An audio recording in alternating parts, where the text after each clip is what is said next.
Tak vás zdravíme, Hare Krishna, u dalšího pokračování Hare Krishna vaření. Dneska budeme vařit kichri, což je tradiční indické jídlo připravované ze zeleného mungu, který můžete koupit v biopodobě v supermarketech, běžně dneska prodávaný. Jsme si tady namočili 2,5 deci promytýho a potom, když je to takhle máčený, tak se to snadněji uvaří. Pak máme tady rýži basmati, je to zhruba taky 2,5 deci, o něco méně trošku. A použijeme zeleninu, je to červená řepa z biofarmy Surabhi a mrkev. Dohromady je to zhruba 1,5 litru, 1,2 litru. A na začátku do toho dáme bobkový list, fenikl a kurkumu. Takže pojďme na to. Ten mung si scedíme. Promyté mungo dáme do papiňáku, protože v papiňáku se nám to bude rychleji všechno vařit.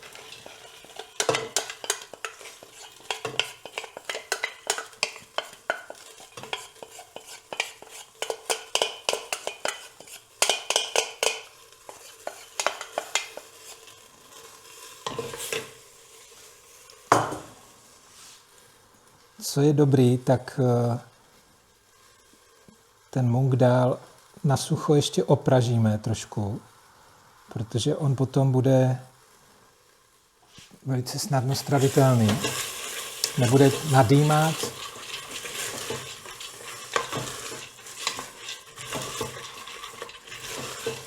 Jinak samozřejmě kichri můžete připravovat taky ze žlutého hrachu puleného, nebo ze žlutého munga, z čočky, jsou různé varianty.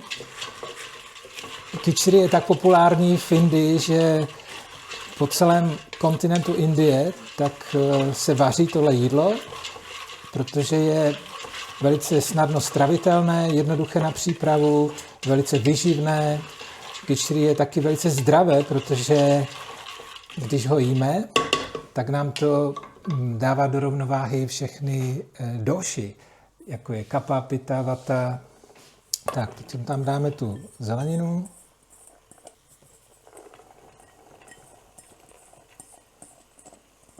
Zalijeme to vodou. A přidáme bobkový list, trochu feniklu a kurkumu. Takhle zamícháme.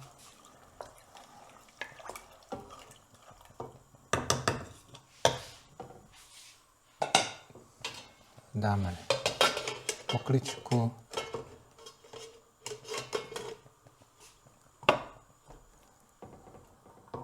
Protáhneme ventily a necháme to přivést k varu. Jako přílohu ke kichri dneska budeme dělat čapáty, což jsou celozrnné placky. Je to jenom mouka, sůl a voda a použijeme na to velice hladkou mouku, kterou jsme získali z farmy, z maďarské farmy, Hare Krishna farmy, New Vrajadham. A jinak můžete použít samozřejmě libovolnou celozrnnou. Pokud nebude tak hladce umletá, tak použijte sítko na prosítí, protože to těsto na čapáty musí být velice hladké, bez jakýchkoliv otrub.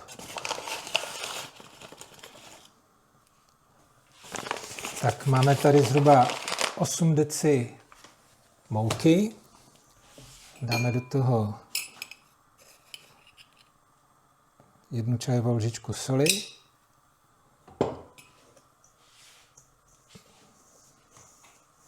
No a tu vodu přiléváme postupně. Studená voda.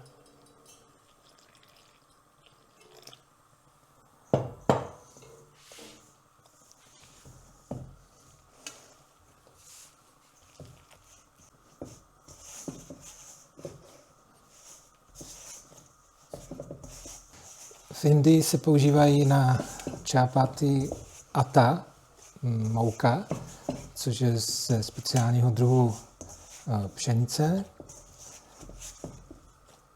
Tady ta mouka z maďarské Hare Krishna farmy je speciální v tom, že byla vypěstována za použití volské síly a taky namleta za pomocí volské síly.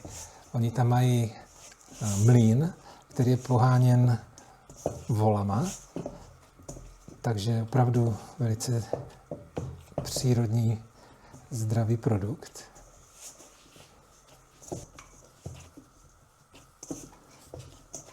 No a pak to prohněteme tlakem ty dolní části dlaně.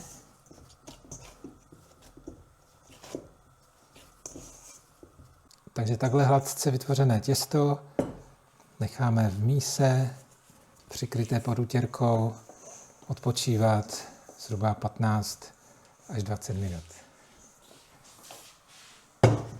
Tak a jelikož máme ještě dostatek červené řepy, tak uděláme k tomu takovou chuťovku.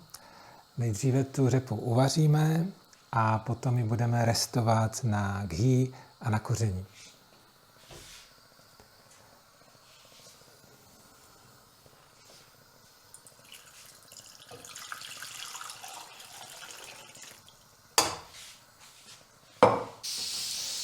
Tak papiňák nám začal syčet, tak to je znamení pro to, abychom stlumili plamen. Tak jsme to nechali vařit asi 40 minut a teď půjdeme schladit papiňák, otevřeme ho a budeme tam přidávat rýži.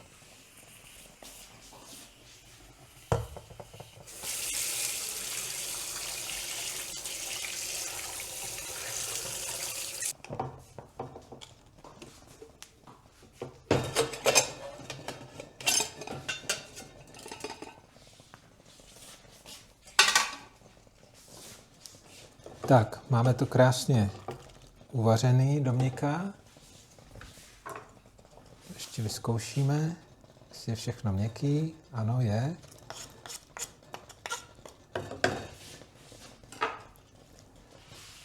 Tak, teď tam přidáme tu promytou a oschlou rýži.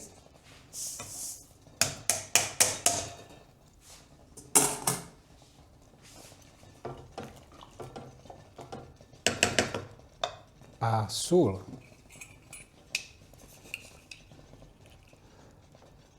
Tady na tohle množství dáme asi 3 čajové lžičky soli.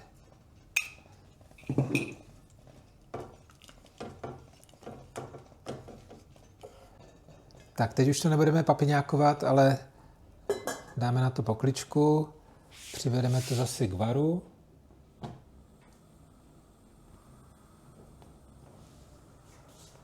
A teď se jedná jenom o to, aby nám vznikla taková hustší kaše,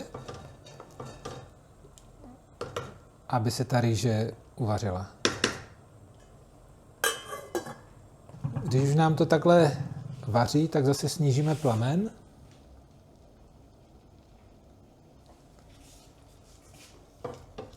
A kontrolujeme už tu hustotu, aby se nám to taky nepřipalovalo, protože ta rýže bude absorbovat tu vodu.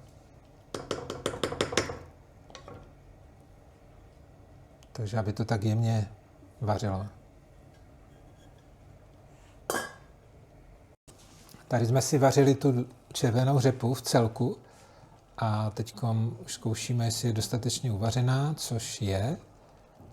Tak ji teď vypneme. Slijeme tu vodu, necháme ji vychladit, nakrájíme ji na plátky a budeme ji restovat na tom ghee s tím kořením. Takhle nám to průběžně houstne. Kontrolujeme ty zrníčka rýže. Tady vidíme, že jsou ještě neuvařená, takže to ještě necháváme vařit.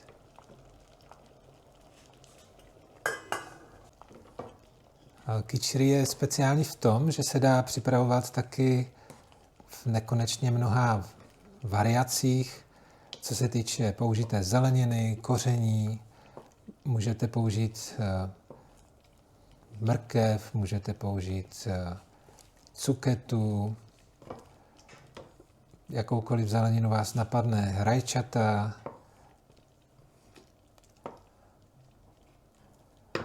a ta rozmanitost koření je taky libovolná. My se držíme takové klasiky, to, co jsme se sami naučili a vyzkoušeli, to, co nám chutná, tak každý například může taky měnit pálivost toho kičří.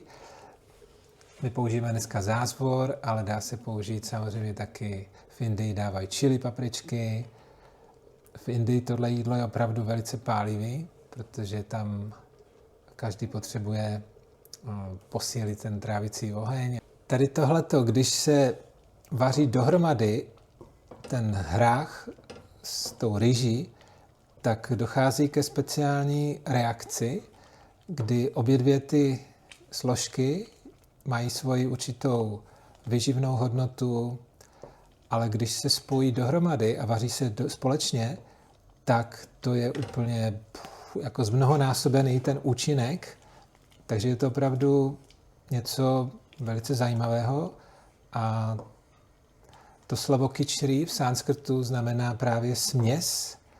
Je to směs té luštěniny s tou rýží. Je taky vhodné kičří například, když držíte půst, chcete přerušit půst, tak je to lehce stravitelné jídlo, které je dobré sníst právě po těch půstech, nebo když je někdo nemocný, tak lehce může připravit tohle kičří. Dává se to právě při určité té rekonvalescenci nebo při nějakých zdravotních potížích. A kičří může být jak jídlo chudých, tak taky králů. Tak tady zkoušíme, jak je na tom ta rýže. Pomaličku už nám vypadá, že už je uvařená. Ta hustota je tak akorát, protože ono, když to bude chladnout, tak to ještě bude housnout. Takže takhle po těch 10 minutách jsme získali tady tuhletu konzistenci. Ta rýže už je pěkně uvařená, měkká. Takže teď to vypneme a připravíme na závěr chons. Tak rozehříváme si tady ghee, neboli přepuštěné máslo. A tady máme připraveno koření, indický kmín, asafoetida, to možná nebudete mít, ale to je speciální indické koření, je to nahráška cibule a česneku. Je to vlastně pryskyřice, která se pak nastrouhá na takový jemný prášek a dá se sehnat v indických obchodech. My kupujeme v Praze taky na Lipansky u Pakistánců. A pak tady máme čerstvý zázvor. Zhruba tohle množství. Takže teď do toho rozehřátého ghee tak přidáme nejdříve ta celá koření, to znamená ten indický kmín.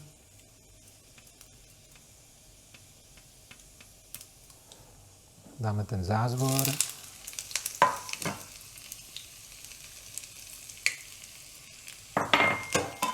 A tu asafoetidu.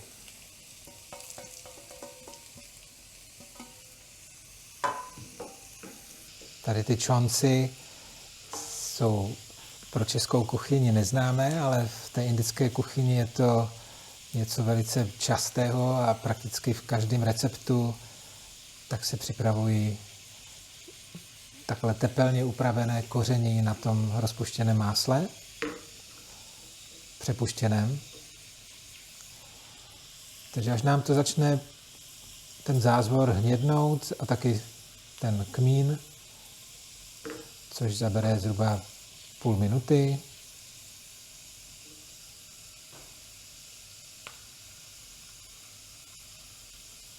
Tak ho přidáme do toho kičří.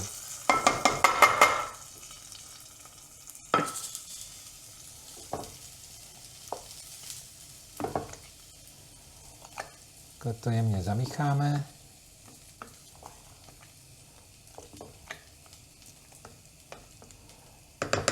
A úplně na závěr dáme čerstvě nasekaný koriander, který jsme doma vypěstovali.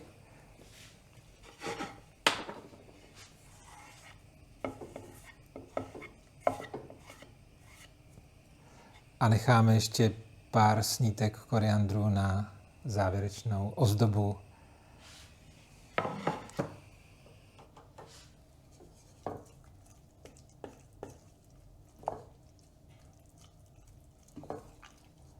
Tak jemně vmícháme a máme hotovo.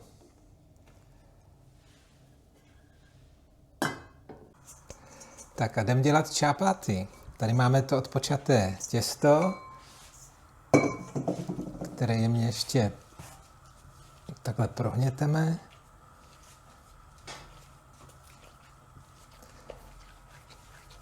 Vyválíme si z něho takového hada. Nakrájíme na jednotlivé kousky. Tady jsme si dali rozehřát litinovou pánev, kterou jsme nedávno sehnali a která bude na ty čapáty velice vhodná.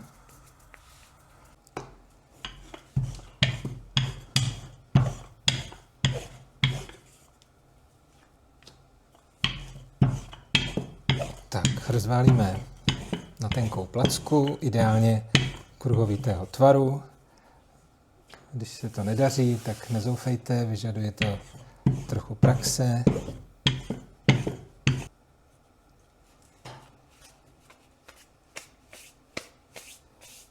Takhle setřeme tu mouku.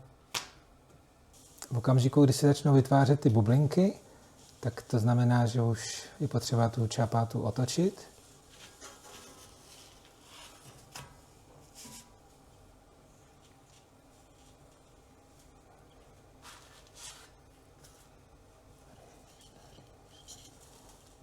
A takhle se krásně nafoukne.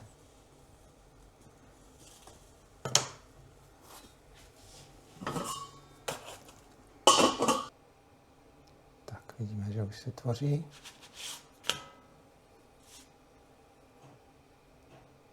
Teď to hodíme na ten.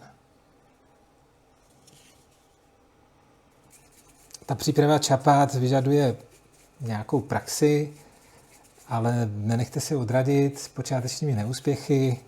My to taky neděláme každý den, takže i tady některé se nám úplně nenafukují a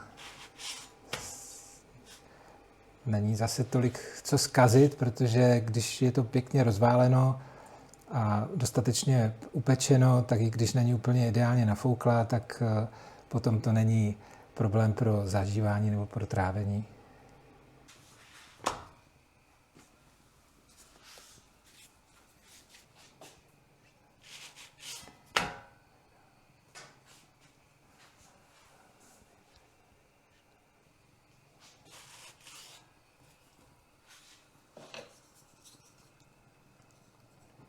Takže na závěr ty čapáty potřeme ghee.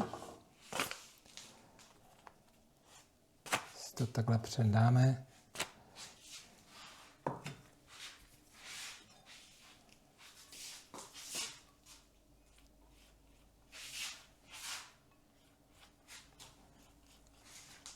Tím oni získají velice, velice lahodnou chuť. A na závěr uděláme chuťovku z té červené řepy, kterou jsme si předvařili. Uděláme čons, tady mám trošku mletého kmínu, garam masalu,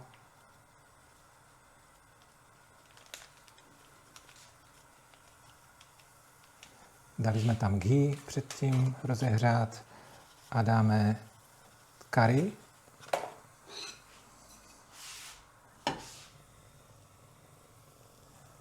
Takhle to uděláme, ať nám to koření projde tím ghee. No a na to naskládáme ty kolečka červené řepy.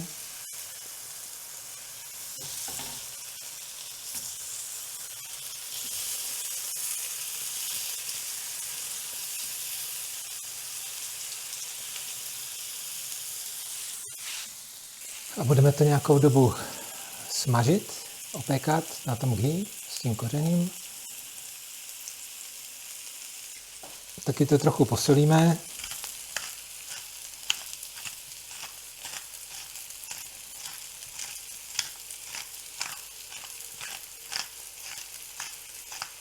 Tak jelikož už tu červenou řepu máme předvařenou, tak se nemusíme bát, že by zůstala nějaká tvrdá. Jedná se jenom o to, aby se obalila v tom koření a orestovala se na tom ghee.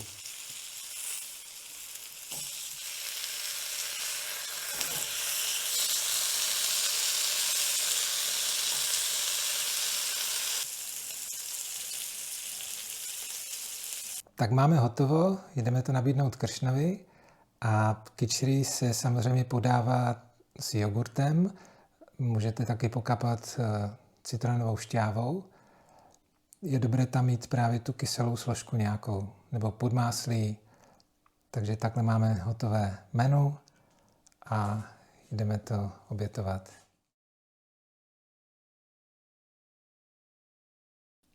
Je to úžasný. Kičri je prostě nejlepší. Takže přátelé, takovouhle večeři velice doporučujem a napište nám do komentářů, jak se vám to podařilo a budeme rádi za vaše ohlasy a sledujte nás na našem kanále. Tak dobrou chuť, Hare Kršna.